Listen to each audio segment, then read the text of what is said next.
Bonjour à toutes et à tous. Besoin d'en savoir plus sur la réouverture des écoles le 11 mai? Ça tombe bien, on est là pour ça.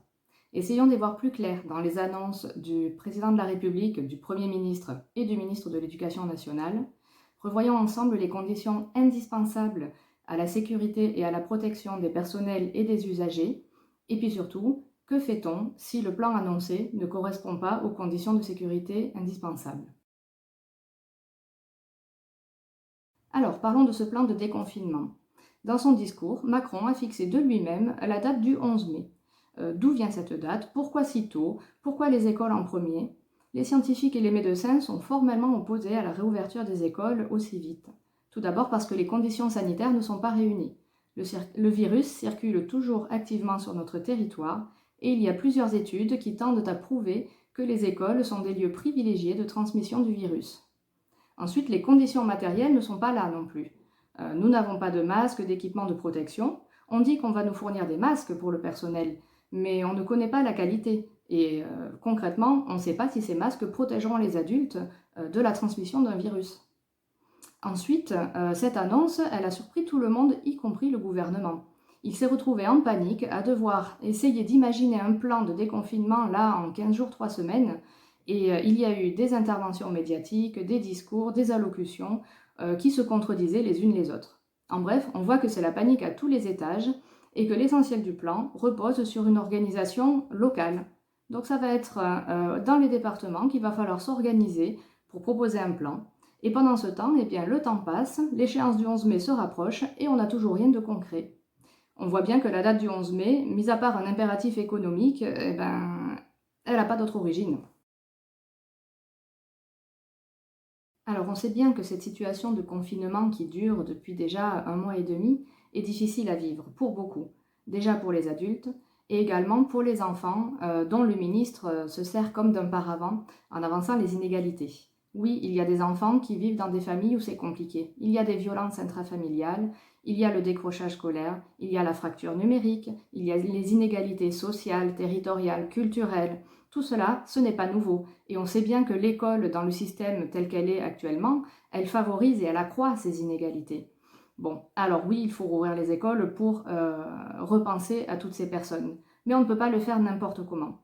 Sud Éducation a déjà détaillé des mesures qui étaient des conditions indispensables pour protéger à la fois les personnels et les usagers. Et ces mesures, elles sont simples. En premier lieu, le nettoyage fréquent, régulier et approfondi des locaux que nous allons utiliser. Sans cela, il est clair qu'on ne peut pas se rendre en sécurité dans un établissement. Ensuite, la fourniture de masques pour tous. Les masques en tissu, les masques alternatifs, les masques grand public, ces masques-là ne protégeront pas les adultes qui seront face aux enfants. Il faut des masques pour adultes et pour enfants. Et si les enfants n'en ont pas, il faut des masques FFP2 ou FFP3 pour les adultes.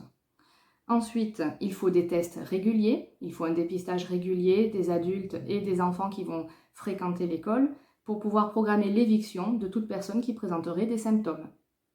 Et enfin, il faut un développement massif et urgent de la médecine scolaire et de la médecine de prévention pour pouvoir accompagner toutes ces mesures auprès des usagers et auprès des personnels. Ces conditions que nous réclamons, elles sont légitimes et elles sont même renforcées par l'étude épidémiologique que l'Institut Pasteur a publiée le 23 avril et qui confirme que les établissements scolaires sont des lieux privilégiés de transmission du virus.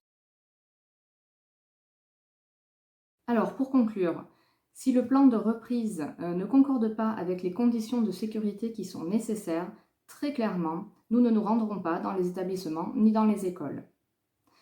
Pour l'instant, au niveau des conditions sanitaires, on ne sait pratiquement rien. On ne connaît pas la qualité des masques, on ne sait pas quelle sera la fréquence des tests. Il y a quand même 12 millions d'élèves, 1 million de personnel. Voilà, on ne sait pas ce qui va nous arriver. Donc les conditions sanitaires pour nous, elles n'y sont pas et on manque cruellement d'informations. Dans le cadre pédagogique, on navigue aussi complètement dans le flou.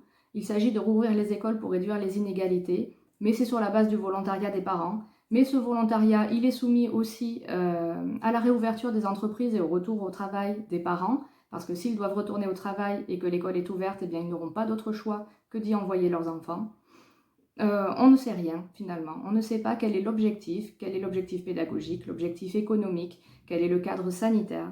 Donc puisqu'on manque de toutes ces informations, Eh bien, pour l'instant, nous maintenons notre appel au droit de retrait. Les personnels de l'éducation nationale ne sont pas de la chair à canon pour les intérêts économiques ou pour le gouvernement.